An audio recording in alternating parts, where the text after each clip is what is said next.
Depuis Exeter au Royaume-Uni avec Bharat Pankhania, expert en maladies infectieuses à l'université. C'est notre rubrique vue de l'extérieur ce soir. Bonsoir Bharat Pankhania, merci d'être avec nous en direct pour Vue de l'extérieur ce soir. L'OMS pointée du doigt dans cette crise, notamment par Donald Trump. Est-ce qu'il y a des fautes commises, selon vous, en tant que spécialiste, par l'Organisation mondiale de la santé? Est-ce qu'il faudrait qu'elle revoie son fonctionnement? Il faut être très prudent. L'OMS est la seule institution qui surveille la santé et le bien-être de beaucoup d'États membres. La confiance en l'OMS est nécessaire. L'OMS doit être soutenue, doit être en pleine confiance, doit être capable d'effectuer son travail, notamment dans les pays plus pauvres. Les pays pauvres ont besoin de l'OMS bien plus que les pays riches et les pays occidentaux. Nous avons donc besoin de la soutenir et bien sûr, il est très important de tirer des enseignements de nos actions et il faut voir comment améliorer la situation et comment mieux soutenir l'OMS. Pour vous, l'Organisation mondiale de la santé a géré parfaitement cette crise. Il n'y a rien à redire selon vous?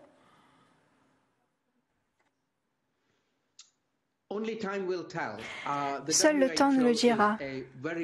L'OMS est une organisation très large et des personnes comme moi annonçaient que cette crise apparaîtrait bien avant l'organisation. Je l'ai qualifiée de pandémie au moins 2 semaines avant l'OMS. Donc, comme vous le voyez, l'OMS est bien plus lente dans sa réaction. Mais il faut également savoir que l'OMS ne peut faire son travail qu'aussi bien que les États membres laissent le faire. Le problème avec l'OMS, c'est que les États membres protègent leurs positions respectives. Nous perdons donc au niveau de la science et il y a un peu plus de politique dans les rouages de l'OMS. Les États membres défendent leurs intérêts, leurs postures. Il serait mieux que des experts des États membres qui ne seraient pas partiaux envers ces États membres. J'espère que je suis claire. Oui, vous êtes parfaitement claire et c'est intéressant comme point de vue parce que justement l'une des principales critiques de Donald Trump, c'est la complaisance entre guillemets de l'OMS vis-à-vis notamment de la Chine. Est-ce que vous êtes d'accord avec ce postulat ou vous ne partagez pas du tout ce diagnostic? Je ne pense pas cela. Je suis extrêmement neutre. Ce n'est pas une question de complaisance envers quiconque. L'OMS ne peut faire son travail que si la Chine l'informe de ses problèmes. Donc, jusqu'à ce que la Chine ait dit à l'OMS qu'un nouveau problème était apparu, alors le travail ne pouvait pas commencer. C'est une organisation de santé mondiale. Il y a beaucoup de commissions, de comités, et la prise de décision est plus lente de ce fait. Je souhaiterais que nous redéfinissions la façon dont les comités scientifiques sont gérés afin que les décisions se fassent bien plus rapidement, afin de limiter les débats et la consultation qui font perdre du temps. Bien sûr, l'OMS doit être financée correctement afin d'avoir des bureaux compétents sur le terrain.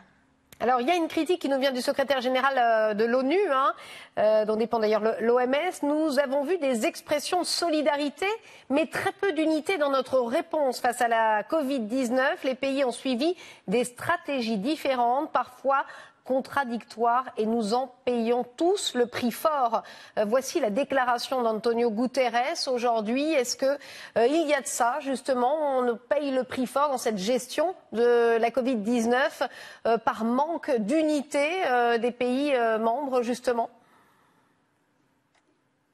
Nous avons des différences d'opinion au niveau de la gestion de l'épidémie. Les Coréens du Sud ont fait du très bon travail. Ils ont pisté les contacts, alors que les États-Unis ont fait tout à fait le contraire. Ils ont dit ce n'est pas un problème pour les États-Unis et ils n'ont pas accompli ce qu'ils auraient dû faire à temps, alors même qu'ils bénéficiaient d'avertissements très clairs. Donc, les pays asiatiques, les Chinois, les Coréens, les Taïwanais, les habitants de Singapour ont fait du très bon travail très rapidement. Les Européens, l'Italie en tout cas, a été prise de court et les Américains ont tout simplement décidé qu'il ne fallait pas s'en soucier.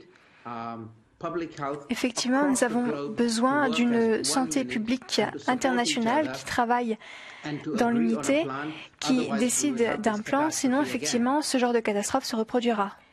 Vous évoquez le nécessaire soutien financier à l'OMS. Or, il se trouve que les États-Unis ont annoncé vouloir arrêter de subventionner l'organisation. Pour vous, ça va avoir des conséquences très graves. C'est déplorable. Au milieu d'une pandémie, la pire que la planète ait connue, les États-Unis décident, pour une raison quelconque, c'est inexplicable, d'arrêter de financer l'OMS. C'est une leçon très importante. En tant que communauté mondiale, nous devons travailler de concert.